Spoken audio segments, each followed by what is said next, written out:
The evidence does not include any statements that were stricken by the court or that you were instructed to disregard. These must be treated as though you never heard them. You must not speculate why an objection was sustained to any question or what the answer to that question might have been, because these are questions of law and rest solely with the court. You must not draw any inference from or speculate on the truth of any suggestion included in a question that was not answered. Weighing the evidence. You are the judges of the facts, the credibility or believability of the witnesses, and the weight of the evidence. A number of exhibits and the testimony related to them have been introduced. You may consider whether the exhibits are the same objects and in the same condition as originally taken by the police officers. You will determine what weight, if any, the exhibit should receive in the light of all the evidence. To weigh or determine the greater weight of the evidence, you must consider the credibility or believability of the witnesses. You will use the tests of truthfulness that you use in your daily lives. These tests include the appearance of each witness upon the stand, the witness's manner of testifying, the reasonableness of the testimony, the opportunity the witness had to see, hear, and know the things about which the witness testified, and the witness's accuracy of memory, frankness or lack of it, intelligence, interest, and bias, if any, together with all the facts and circumstances surrounding the testimony. Use these tests and assign to each witness's testimony such weight as you think proper. You are not required to believe the testimony of any witness simply because the witness was under oath. You may believe or disbelieve all or any part of the testimony of any witness. It is your duty to decide what testimony to believe and what testimony not to believe. You should not decide any issue of fact merely on the basis of the number of witnesses who testify on each side of that issue. Rather, the final test in judging evidence should be the force and the weight of the evidence, regardless of the number of witnesses on each side. The testimony of one witness, if believed by you, is sufficient to prove any disputed fact. If there are discrepancies in a witness's testimony, or between any witness's testimony and that of other witnesses, this does not necessarily mean that you should disbelieve the witness, as people commonly forget facts or recollect them differently after the passage of time. You are all certainly aware that two persons who are witnesses to an event may see or hear it differently. In considering a discrepancy in a witness's testimony, you should consider whether that discrepancy concerns an important fact or one that is trivial. Should you, in the course of your deliberations, conclude that any witness has intentionally testified falsely to a material fact, you are free to disregard all of that witness's testimony on the principle that one who testifies falsely as to one important fact may also testify falsely as to other facts. You are not required, however, to consider such a witness unworthy of belief. You may accept as much of the testimony of that witness as you believe to be true and reject only that part which you conclude is false. Testimony of the defendant.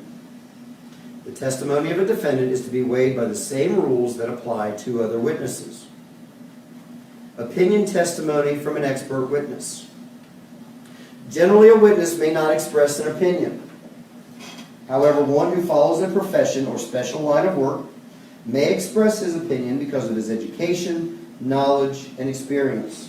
Such testimony is admitted for whatever assistance it may provide to help you to arrive at a just verdict. Weight of expert testimony. As with other witnesses, upon you alone rests the duty of deciding what weight should be given to the testimony of the experts. In determining its weight, you may take into consideration their skill, experience, knowledge, veracity, familiarity with the facts of this case, and the usual rules for testing credibility and determining the weight to be given to testimony. Time and venue. Time is an element of each offense, and you must find that the offenses took place on or about the following dates. Counts 1 and 2, March 6, 2018 through March 7, 2018. Counts 3 through 6, March 8 of 2018. It is not necessary that the state prove that any offense was committed on the exact day as charged in the indictment. It is sufficient to prove that the offense took place on a date reasonably near the date claimed. Venue is important. Before you can find defendant guilty of any offense in counts 1 through 6, you must find that that particular offense took place in Butler County, Ohio. The right of this court to try the defendant depends upon proof that the offenses were committed in this county. Statement of the case, count 1, endangering children. Defendant is charged with endangering children, a violation of Ohio Revised Code, section 2919.22, subsection B2. Before you can find defendant guilty, before you find the defendant guilty of endangering children, you must find beyond a reasonable doubt that, first, on or about March 6, 2018 through March 7, 2018. Second, in Butler County, Ohio. Third, defendant Lindsay Partin. 4, recklessly. 5, tortured or cruelly abused a child. To help you understand the above paragraph, I will define some of its key words. Recklessly. A person acts recklessly when, with heedless indifference to the consequences, the person disability, as contrasted with a remote possibility that a certain result may occur. Torture. Torture means the infliction of severe pain or suffering of body or mind. Cruelly. Cruelly means to demonstrate indifference to or delight in another's suffering, as well as to treat that person severely, rigorously, or sharply. Abuse. Abuse means to ill-use, maltreat, to injure, wrong, or hurt. Child.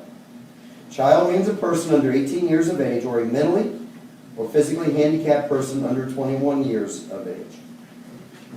Lesser included offense. Endangering children, Ohio Revised Code 2919.22, subsection B1. Guilty of offense charged. You must consider the offense of endangering children in violation of Ohio Revised Code 2919.22, subsection B2, as charged in count 1 of the indictment. If you find that the state proved beyond a reasonable doubt all the essential elements of the offense as charged in count 1, your verdict must be guilty as charged. Not guilty of offense charged. If you find that the state failed to prove beyond a reasonable doubt any of the essential elements of the offense as charged in count 1, then your verdict must be not guilty of that offense. You will then continue your deliberations to decide whether the state has proved beyond a reasonable doubt all the essential elements of the lesser included offense of endangering children in violation of Ohio Revised Code 2919.22, subsection B1. If all of you are unable to agree on a verdict of either guilty or not guilty on count 1 as charged, then you will continue your deliberations to decide whether the state has proved beyond a reasonable doubt all the essential elements of the lesser included offense of endangering children in violation of Ohio Revised Code 2919.22, subsection B1. The offense of endangering children in violation of Ohio Revised Code 2919.22, subsection B1, is distinguished from count 1 as charged by the absence or failure to prove defendant tortured or cruelly abused the child. All of the elements given above in count 1, numbers 1 through 4, are elements you must find beyond a reasonable doubt before you can find defendant guilty of the lesser included offense of endangering children in violation of Ohio Revised Code 2919.22, subsection B1. In addition to these elements, you would also have to find that the state has proven beyond a reasonable doubt that defendant abused the child as the 5th element. The term abuse as used in this fifth element has been given for you in count 1 above. If you find that the state proved beyond a reasonable doubt all the essential elements of the offense of endangering children in violation of Ohio Revised Code 2919.22 subsection B1, your verdict must be guilty. If you find that the state failed to prove beyond a reasonable doubt any of the essential elements of the offense of endangering children in violation of Ohio Revised Code 2919.22 subsection B1, your verdict must be not guilty. Count 2, endangering children. Defendant is charged with endangering children, a violation of Ohio Revised Code section 2919.22 subsection B3. Before you can find defendant guilty of endangering children, you must find beyond a reasonable doubt that, first, on or about March 6, 2018 through March 7 of 2018. Second, in Butler County, Ohio. Third, defendant Lindsay Partin. Fourth, recklessly. Fifth, administered corporal punishment or other physical disciplinary measure. Sixth, and the punishment or discipline was excessive under the circumstances. 7, and created a substantial risk of serious physical harm to the child. To help you understand the above paragraph, I will define some of its key words. Recklessly. Recklessly has been defined for you in count 1 above. Corporal punishment. Corporal punishment means punishment to the body. Substantial risk. Substantial risk means a strong possibility as contrasted with a remote or even a significant possibility that a certain result may occur or that certain circumstances may exist. Serious physical harm. Serious physical harm means any of the following. A, any mental illness or condition of such gravity as would normally require hospitalization or prolonged psychiatric treatment. B, any physical harm that carries a substantial risk of death. C, any physical harm that involves some permanent incapacity, whether partial or total, or that involves some temporary substantial incapacity. D, any physical harm that involves some permanent disfigurement, or that involves some temporary serious disfigurement. E, any physical harm that involves acute pain of such duration as to result in substantial suffering, or that involves any degree of prolonged or intractable pain. Child. Child has been defined for you in count 1 above. Count 3, endangering children. Defendant is charged with endangering children, a violation of Ohio Revised Code section 2919.22 subsection A. Before you can find the defendant guilty of endangering children, you must find beyond a reasonable doubt that 1, on or about March 8, 2018. 2, in Butler County, Ohio. 3, defendant Lindsay Partin. 4, was the person having control of or in loco parentis of a child. And 5, recklessly. 6, created a substantial risk to the health and safety of the child. 7, by violating a duty of care or protection. To help you understand the above paragraph, I will define some of its key words. Child. Child has been defined for you in count 1 above. Recklessly has been defined for you in count 1 above. Substantial risk. Substantial risk has been defined for you in count 2 above. Special finding. If you find defendant guilty as to count 3, you must then determine if the state of Ohio has proven to you beyond a reasonable doubt that the commission of count 3 resulted in serious physical harm. If you do not find defendant guilty beyond a reasonable doubt as to all of the elements of count 3, you will not make this determination. If the state of Ohio has proven to you unanimously beyond reasonable doubt that the commission of count 3 resulted in serious physical harm, that must be your finding. If the state of Ohio fails to prove such to you beyond a reasonable doubt, or if you cannot reach an agreement on such, then you must find the commission of count 3 did not result in serious physical harm. You will mark this finding on a separate special finding verdict form associated with count 3. Serious physical harm has been defined for you in count 2 above. Count 4, involuntary manslaughter. Defendant is charged with involuntary manslaughter, a violation of Ohio Revised Code, section 2903.04, subsection A.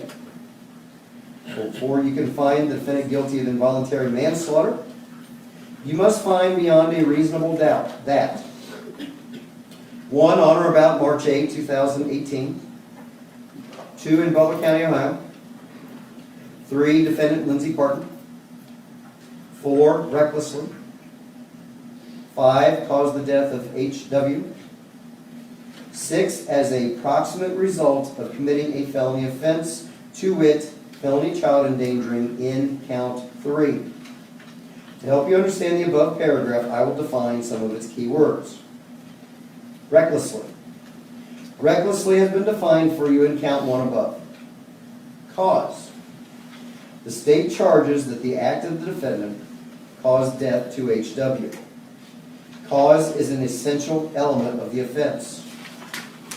Cause is an act which in a natural and continuous sequence directly produces the death of H.W. and without which it would not have occurred. Natural consequences. The defendant's responsibility is not limited to the immediate or most obvious result of the defendant's act. The defendant is also responsible for the natural and foreseeable consequences that follow in the ordinary course of events from the act. Other cause is not a defense. There may be one or more causes of an event. However, if a defendant's act was one cause, then the existence of other causes is not a defense. Intervening causes. The defendant is responsible for the natural consequences of the defendant's unlawful act, even though death was also caused by the intervening act of another person. Underlying offense. Count 4 is based on the allegations that are subject to count 3. If you find defendant guilty of count 3 and find beyond reasonable doubt that the commission of count 3 resulted in serious physical harm, you must accept as a matter of law that count 3 is a felony offense to satisfy element 6 in count 4.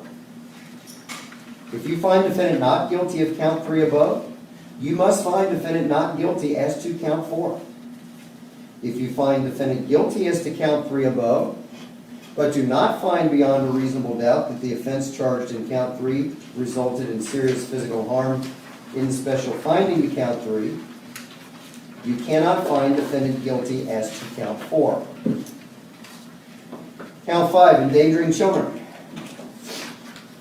Defendant is charged with endangering children, a violation of Ohio Revised Code section 2919.22, subsection B1.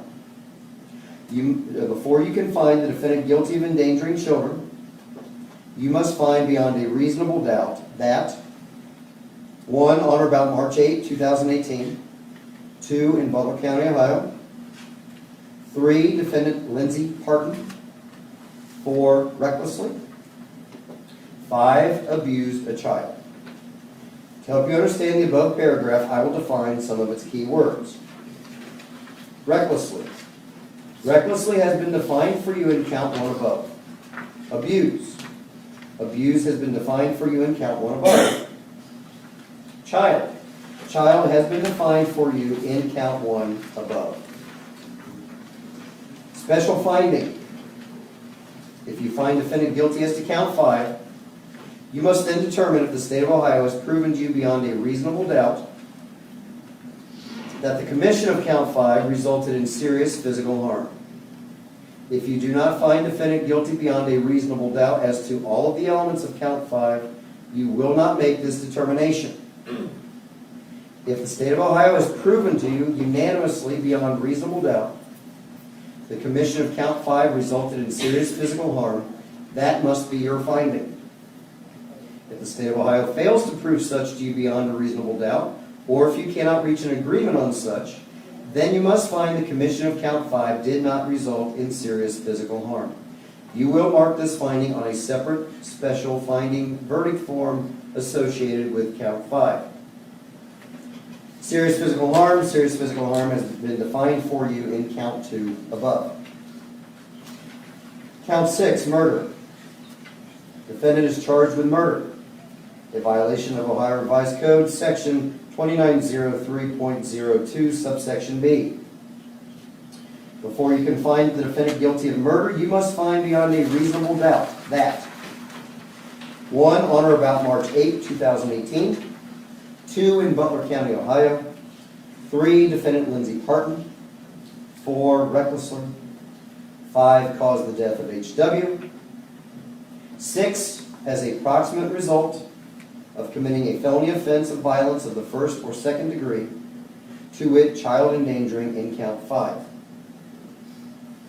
To help you understand the above paragraph, I will define some of its key words. Recklessly. Recklessly has been defined for you in count 1 above. Causation. Cause has been defined for you in count 4 above. Underlying offense. Count 6 is based on the allegations that are subject to count 5. If you find defendant guilty of count 5 and find beyond reasonable doubt that the commission of count 5 resulted in serious physical harm, you must accept as a matter of law that count 5 is a felony offense of violence of the second degree to satisfy element 6 in count 6. If you find defendant not guilty of count 5 above, you must find defendant not guilty as to count 6. If you find defendant guilty as to count 5 above, but do not find beyond a reasonable doubt that the offense charged in count 5 resulted in serious physical harm in the special finding to count 5, you cannot find defendant guilty as to count 6. Conclusion. If you find that the state proved beyond a reasonable doubt all the essential elements of any one or more of the offenses charged in the separate counts in the indictment, your verdict must be guilty as to such offense or offenses according to your findings. If you find that the state failed to prove beyond a reasonable doubt any one of the essential elements of any one or more of the offenses charged in the separate counts in the indictment, your verdict must be not guilty as to such offense or offenses according to your findings. The charges set forth in each count in the indictment constitute a separate and distinct matter. You must consider each count and the evidence applicable to each count separately, and you must state your findings as to each count uninfluenced by your verdict as to any other count. The defendant may be found guilty or not guilty of any one or all the offenses charged. Deliberations. The court has instructed you on all the law necessary for your deliberations. I will now instruct you on how to conduct your deliberations and prepare the verdict forms. By the way, ladies and gentlemen, I have a bunch of verdict forms here. When I finish the instructions, I will be reading these to you verbatim for the record, okay? When you go to the jury room, your first function will be to select one of your number to serve as a foreperson. The person you select to preside over your deliberations does not have any greater power, nor does that person's vote have any more importance than others. The foreperson serves the purpose of helping to conduct your deliberations in an orderly manner and to give each of you the opportunity to express your opinion. One additional duty the foreperson has is to make sure that the verdict forms are filled out properly and that the exhibits are returned to the courtroom. Consult with one another in the jury room and deliberate with a view to reaching an agreement if you can do so without disturbing your individual judgment. Each of you must decide this case for yourself. You should do so, however, only after a discussion of the case with the other jurors. Do not hesitate to change an opinion if convinced that it is wrong. You should not surrender your considered opinion concerning the weight of the evidence, however, in order to be congenial or to reach a verdict solely because of the opinion of other jurors. You must not be influenced by any consideration of sympathy or prejudice. It is your duty to carefully weigh the evidence, to decide the disputed questions of fact, to to apply the instructions of law to your findings and to render your verdict accordingly. Your duty as jurors is to arrive at a just verdict. Consider all of the evidence and make your finding with intelligence and impartiality and without bias, sympathy, or prejudice, so that the state of Ohio and defendant will feel that their case was fairly and impartially tried. If during the course of the trial the court said or did anything that you consider an indication of the court's view of the facts, you are instructed to disregard it. You may not discuss or consider the subject of punishment. Your duty is confined to deciding the guilt or innocence of the defendant. In the event that you make a finding of guilty, the duty to decide punishment is placed by law upon this court. It may be difficult to remember all the instructions that I have given you. If during your deliberations you cannot remember or are in doubt about a portion of the instructions, you may request such information. The foreperson must put your question in writing, indicating specifically what is requested. You may deliver such communication to the bailiff. If you have a question, it should be discussed in the privacy of the jury room. It should be reduced to writing so that there will be no misunderstanding as to what is requested. It should not reflect the status of your deliberations. It should then be delivered to the bailiff, who will submit it to the court. Members of the jury, this is a criminal case. In a criminal case, it is necessary that you have a unanimous verdict. That means all 12 of you must agree in order to bring a verdict back to this courtroom. When you retire, you will have the verdict forms with you that I have just gone over with you. We'll go over here in a second, actually.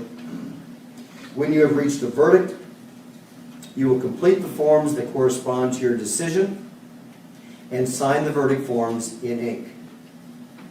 Counsel, are there any issues which you need to raise before the jury begins deliberations? None from the defense. Nothing from the state. All right, jurors, and now I'm talking to everybody except our 2 alternates here on the end. So the 12 actual jurors of this case, are any of you unable to begin your deliberations? I see no indication of such. Alternate jurors 755 and 788. You were selected to serve if one of the jurors was not able to complete the task. Since all the others are able to deliberate, it will not be necessary for you to serve further. You are not to discuss the case or tell anyone how you have voted until after this jury has returned its verdict.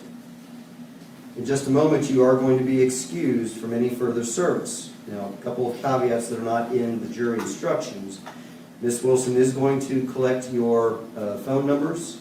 If we do have an emergency situation that we do need to bring one or both of you back, you will be contacted.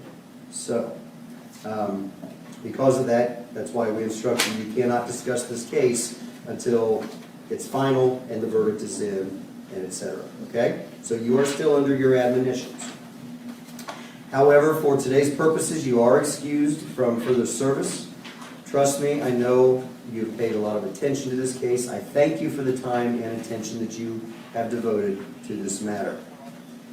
So when we discharge the jury, when they go back there, the 2 of you will be able to leave. Now, on behalf of the public and the parties, the court expresses appreciation for your services in performing this important public function. After your verdict is returned, you may discuss this case with anyone, but you are not required to do so. Whether you discuss this case with counsel or anyone else after you are discharged is a matter of your own free choice. Now, before I read that last line and cut you all loose to go back there, I do want to review the jury verdict forms, because these are going to go back with you as well. Okay? There are several jury verdict forms, because we do have several charges. The first jury verdict form is titled Jury Verdict Form 1. All of these are captioned with the title and the case number of the case. Form 1 says, as to count 1 of the indictment, endangering children, in violation of Ohio Revised Code section 2919.22, subsection B2. We, the duly impaneled jury, do find the defendant Lindsay Partin, and then you will have 2 options. One space says not guilty, the other space says guilty. When all 12 of you have agreed on one of those, you will mark one of those 2 options. Then it goes on to say, if guilty, we find defendant's guilt as to each element of the offense beyond a reasonable doubt. That is just to remind you that you cannot return a guilty verdict unless convinced beyond a reasonable doubt to all the elements. Whichever verdict you return, all 12 of you will sign these spaces in ink. At the bottom of the form, it says, if your verdict is not guilty, proceed to verdict form 1A. If your verdict is guilty, you will disregard verdict form 1A and proceed to verdict form 2. So verdict form 1A states as follows. Having found defendant Lindsay Partin not guilty as to count 1 of the indictment, endangering children in violation of Ohio Revised Code section 2919.22 subsection B2, we the duly impaneled jury, as to the lesser included offense of endangering children in violation of Ohio Revised Code section 2919.22 subsection B1, do find the defendant Lindsay Partin, and again you'll have the not guilty and the guilty signed by all 12 when you have unanimously come to a verdict if you get to this form. Okay? Verdict form 2. As to count 2 of the indictment, endangering children in violation of Ohio Revised Code section 2919.22 subsection B3, we the duly impaneled jury do find the defendant Lindsay Partin not guilty, guilty, 12 signatures, again reflecting a unanimous verdict. Verdict form 3. As to count 3 of the indictment, endangering children in violation of Ohio Revised Code section 2919.22 subsection A, we the duly impaneled jury do find the defendant Lindsay Partin, 2 choices again, not guilty or guilty, 12 signature lines, then there is a special instruction at the bottom. Please read all of these bolded instructions at the bottom, read these forms thoroughly and carefully. The special instruction on the bottom of form 3 says, if your verdict is guilty, proceed to special verdict form 3 to determine if the offense resulted in serious physical harm. If your verdict is not guilty, ignore special verdict form 3 and proceed to verdict form 4, where you must enter a verdict of not guilty. Special verdict form 3.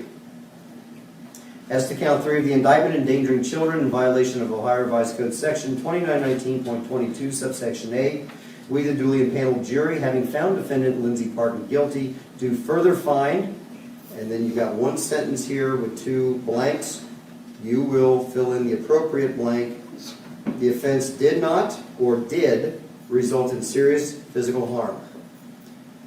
If finding the offense did result in serious physical harm, we find such beyond a reasonable doubt. And again, you can only make the finding that it did result if all 12 of you agree that that has been proven beyond reasonable doubt. Special instruction at the bottom, proceed to verdict form 4. If you found the offense did not result in serious physical harm, you must enter a verdict of not guilty on verdict form 4. Verdict form 4. As to count 4 of the indictment, involuntary manslaughter in violation of Ohio Revised Code section 2903.04 subsection A, we the duly impaneled jury do find the defendant Lindsay Partin either not guilty or guilty with the 12 signatures. If as a result of count 3 you make the not guilty finding, all 12 of you still have to sign. All of these have to be uniform in having all of your signatures reflecting the verdict. Verdict form 5. As to count 5 of the indictment, endangering children in violation of Ohio Revised Code section 2919.22 subsection B1, we the duly impaneled jury do find the defendant Lindsay Partin either not guilty or guilty. 12 signature lines for your signatures in ink. Bottom is another one of these special instructions. If your verdict is guilty, proceed to special verdict form 5 to determine if the offense resulted in serious physical harm. If your verdict is not guilty, ignore special verdict form 5 and proceed to verdict form 6, where you must enter a verdict of not guilty. 2 more. Special verdict form 5. As to count 5 of the indictment, endangering children in violation of Ohio Revised Code section 2919.22 subsection B1, we the duly impaneled jury, having found defendant Lindsay Partin guilty, do further find, and you do have that same one-line statement with two options. The offense did not or did result in serious physical harm. You will check the appropriate alternative. You can only mark did if all 12 of you have found that that has been proven beyond a reasonable doubt. And again, signatures and ink on the lines. Special instruction on the bottom, proceed to verdict form 6. If you found the offense did not result in serious physical harm, you must enter a verdict of not guilty on verdict form 6. Finally, verdict form 6. As to count 6 of the indictment, murder, in violation of Ohio Revised Code section 2903.02, subsection B, we, the duly impaneled jury, do find the defendant Lindsay Partin either not guilty or guilty with all 12 signature lines. If you do check the not guilty as a result of the finding from count 5, again, you still have to sign off, all 12 of you, to reflect that that's a unanimous verdict. So, ladies and gentlemen, if you do at any point have any questions about either the instructions or the verdict forms, again, you will communicate through Ms. Wilson. At this point in time, the 12 original jurors are free to retire and begin your deliberations. Our 2 alternates, again, I want to thank you again for your service. Please leave your notepads, your pens, your lanyards. We will take care of everything once this is completed. Make sure Ms. Wilson has your contact information in case we need to get a hold of you. Otherwise, the other 12, collect your belongings, collect your notepads. You can take your jury instructions, go on back to the back. If you want to go ahead and start on the process, selecting a 4-person, we're going to have to organize the evidence. Ms. Wilson will bring all that back to you here shortly. And then from here, we're just going to play it by ear in terms of how long we think we might get going tonight. Okay? I'll bring you back to you shortly, and we'll figure out what the game plan is going forward. Okay? Attorneys, anything else? Nothing on behalf of the state. None from the defense. Thank you very much. All right, again, ladies and gentlemen, the entire jury, including the alternates, you are still under your admonitions. The one change for the jurors is that once you go back there, you will be able to start discussing the case amongst yourselves. But once you leave that jury room, you cannot discuss it amongst yourselves or with anybody else. Only discussion can take place back in the room. Okay? Thank you again for the 2 weeks that you have given to us. We truly appreciate it.